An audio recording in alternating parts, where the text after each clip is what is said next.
ዮሐንስ ወንጌል ምዕራፍ 7 ላይ አንድ ነገር ተከሰተ። ክርስቶስ ሲያስተምር ሰዎች በትምህርቱ ጣዕም በጣም ከመደሰታቸው ብዛት በዋለበት ይዋሉ ባደረበት ያደሩ ቃሉን ይሰማሉ። እና ክርስቶስ ሲያስተምር ሰው የበዛ የጌታ ተከታዮች ብዙ የሆኑ መጡ። ጸሐፍት ፈሪሳውያን ደስ አላላቸው። ይሄ ነገር ያሰጋናል አሉ። መጨረሻ ሁለት ወታደሮች ሮማውያን ጠሩና ደና ጉልበት ያላቸው እንደው ጠብደሎቹ ጠሩና ሂዱና የናዝሬቱን ኢየሱስን አስራችሁ ይዛችሁልን ነው አሏቸው። እሺ ብለው እነዚህ ሁለት ወታደሮች ክርስቶስን ሊይዙ ጉዞ ጀመሩ። ከኔ ጋር ናችሁ? እግዚአብሔር ከሁላችን ጋር ይሁን። ከዛ ሁለት ወታደሮች ጌታን ሊይዙ ሲሄዱ ልክ እንደዚህ ጉባኤ ክርስቶስ ህዝቡን ሰብስቦ እያስተማረ ነው። ወታደሮቹ ቆይ ትምህርቱን ይጨርስና ትምህርቱን ጨርሶ ሲወርድ እናስረዋለን ብለው ቁጭ እንበል ብለው ቁጭ አሉ። እያስተማረ ያለው ማን ነው? የኛን የኃጢአተኞቹን ትምህርት እኮ ቁጭ ብላችሁ ትሰማላችሁ። የክርስቶስ ትምህርት እንዴት አይነት ነው! የሱን ድምጽ መስማት ብንችል ደስ አይላችሁ? ብፁዕ ቅዱስ አቡነ ሽኖዳ ምነው ዛሬ አገሩን ያጥለቀለቀው የድምጽ መቅረጫ መሳሪያ ጌታ በነበረ ጊዜ በኖረ ኖሮ ይላል። ምነው ድምጹን በሰማ ነው ተቀርጾ በቀረ ኖሮ። አስባችሁታል? የጌታን ድምጽ ብትሰማው የሱ ድምጽ እኮ ይሰራል። አላዛር ውጣ ሲል ሙቱ ከመቃብር ምን ይላል?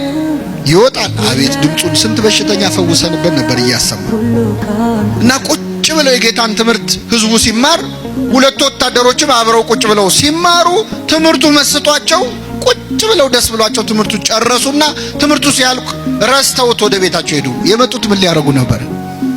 ክርስቶስን ሊያስሩት። ክርስቶስ ሊያስሩት የመጡትን ሰዎች በትምህርቱ ጣዕም የሚያስረሳ ሰው ትምህርት ነው የሚያስተምረው ጌታ። ይገርማቸዋል። ወታደሮቹ ተመለሱ ወደ ጸሐፍት ፈሪሳውያን። የታል አሏቸው። ምን አሉ? አስራችሁ ነው አልተባላችሁም ወይ? የታል ያዛችሁታ? እረኛ እስከዛሬ እንዲህ ያስተማረ ሰው አይተን አናውቅም እንዲህ ያለ ትምህርት ሰምተን አናውቅም አሉ። መሰከሩለት። ይህን ጊዜ ጸሐፍት ፈሪሳውያን ተበሳጩ። ምን አሉ መሰለ? እናንተ ወታደሮች ስለሆናችሁ ነው፣ ምንም ስለማታውቁ እውቀት ስለሌላችሁ። የተማረ ሰው ብትሆኑ ኖሮ የሱን ትምህርት አትማሩም ነበር። እስቲ አንድ የተማረ ሰው ቁጭ ብሎ የሱን ትምህርት ሲማር አይታችሁ ታውቃላችሁ? ያል አንድ የተማረ ሰው እስቲ የሱ ተማሪ ያለው ያል አለ? የለም። ኒቆዲሞስ። ይሄ ወሬ ሲወራ ኒቆዲሞስ እዛ ቆሞ ይሰማል። እስቲ አንድ የተማረ ሰው ቁጭ ብሎ የጌታን ትምህርት ተምሯል ሲሉ ኒቆዲሞስ እዛ ቁጭ ብሏል። ኧረ እኔ ያለው ሄጄ እኮ በሌሊት ተምሬያለሁ እንዳይል ያስሩታል። ነገር ይመጣል። ዝም እንዳይል ደግሞ ቆጨው። እንዴት ያለ ነገር! ተጨነቀ። ዝም እንዳይል የተማረው ትምህርት ቆጨው። ያንን ሁሉ ነገር ነግሮት በሌሊት ስለ ጥምቀት አስተምሮት እንዴት ዝም ይበል? እንዳይናገር ደግሞ የሚመጣበትን ያውቃል።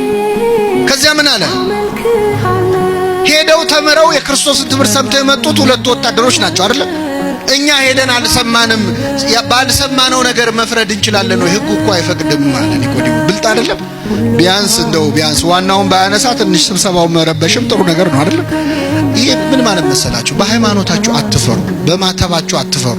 የምትሰሩበት ቦታ፣ የምትማሩበት ቦታ፣ የምትነግዱበት ቦታ ክርስትናችሁ እንዲታይ የማትፈልጉ ከሆነ ኒቆዲሞስ መጀመሪያ የነበረበት ችግር አለባችሁ ማለት። የመጀመሪያው ስቴጅ ላይ ነው ያላችሁት። ፈራ ተባለ።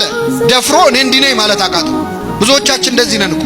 ነጠላቸውን ጥፍጥፍ አድርገው እኮ ከቢሮ ሲወጡ ቤተክርስቲያን ነው የሚሄደው ለማለት የሚፈሩ ሴቶች አሉ። ቤተክርስቲያን ለመሳለም ጓደኞቹ ፊት የሚያፍር እኮ ጎረምሳል። ክርስቶስ በእኛ ሳያፍራውን እኛ በሱ ልናፍር ነው? እንዳናፍር በሆነ እና ኒቆዲሞስ ፈራ ተባብሎ እንዴ ሕጋችን እኮ ሳያጣሩ መፍረድ አይፈቅድም አለ። ይህን ጊዜ አይሁድ አንተ እኮ ስላልተማርክ ነው ሊሉት አልቻሉ። አንተ አልተማርክም ሊሉት አልቻሉ። ምክንያቱም ኒቆዲሞስ ምን ያለ ሰው? የተማረ ሰው ነው። በቃ እንመርምር እስቲ ነቢይ ኬት እንደሚነሳ መጽሐፍን መንበር ብለው ተበተኑ ወደ የቤታቸው።